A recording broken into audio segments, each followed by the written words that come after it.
In this video, I'll show you how to recover your Exodus wallet. First, open the Exodus app and navigate to the tab located at the bottom right corner. Then, click on Settings, which you'll find on the middle left side.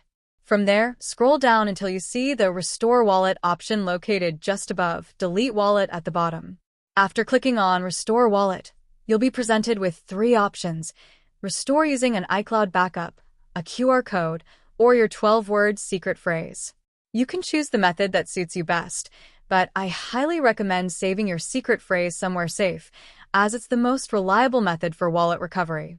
If you choose the secret phrase method, the app will confirm whether you have your backup. Just click Got It to proceed.